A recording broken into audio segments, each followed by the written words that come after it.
Kerala Blasters തുടർച്ചയായ രണ്ടാം സീസണിലും ISL പ്ലേ ഓഫ് ഘട്ടത്തിൽ പുറത്തായിരിക്കുകയാണ്. ഇതോടെ 2023-24 സീസണിലെ കേരള ബ്ലാസ്റ്റേഴ്സിന്റെ യാത്ര അവസാനിച്ചു. ഒരു ISL കിരീടം എന്ന മോഹത്തിന് കേരള ബ്ലാസ്റ്റേഴ്സിന് ഇനിയും കാത്തിരിക്കേണ്ടി വരും. അതേസമയം അടുത്ത സീസണിൽ ഏതൊക്കെ വിദേശ താരങ്ങളായിരിക്കും കേരള ബ്ലാസ്റ്റേഴ്സിൽ തുടരുക എന്ന സംശയം ആരാധകരിൽ നിലനിൽക്കുന്നു. നിലവിൽ പുറത്തുവരുന്ന റിപ്പോർട്ടുകൾ പ്രകാരം ബ്ലാസ്റ്റേഴ്സിന്റെ വിദേശ താരങ്ങളുടെ ലിസ്റ്റിൽ വലിയ മാറ്റങ്ങൾ പ്രതീക്ഷിക്കാം. പരിക്കേറ്റ് പുറത്തുപോയ നൈജീരിയൻ സ്ട്രൈക്കർ ജസ്റ്റിൻ ഇമ്മാനുവൽ ഇനി ബ്ലാസ്റ്റേഴ്സ് ടീമിലേക്ക് തിരിച്ചെത്തില്ല എന്നാണ് നിലവിൽ ലഭിക്കുന്ന റിപ്പോർട്ടുകൾ. ജാപ്പനീസ് ഫോർവേഡ് ഡൈസൂക്കി സകായിയും അടുത്ത സീസണിൽ ബ്ലാസ്റ്റേഴ്സിന് ഒപ്പമുണ്ടാകില്ല. ഒരു വർഷത്തെ കോൺട്രാക്റ്റിലാണ് താരം ബ്ലാസ്റ്റേഴ്സിൽ എത്തിയത്.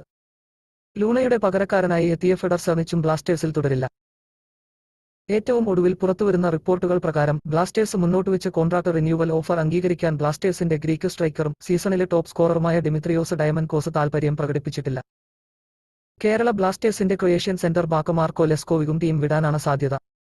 ക്യാപ്റ്റൻ അഡ്രിയാൻ ലൂണ കേരള ബ്ലാസ്റ്റേഴ്സിൽ തുടരും. പരിക്കേറ്റ് പുറത്തിരിക്കുന്ന ക്വാമി പെപ്ര, ജോഷുവ സൊറ്റീരിയോ എന്നിവർ ബ്ലാസ്റ്റേഴ്സിലേക്ക് തിരിച്ചെത്താനാണ് സാധ്യത.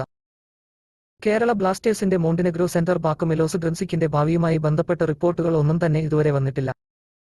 അതേസമയം ഇക്കാര്യങ്ങളിൽ എല്ലാം വ്യക്തത വരണമെങ്കിൽ ഔദ്യോഗിക സ്ഥിരീകരണങ്ങൾ എത്തേണ്ടതുണ്ട്.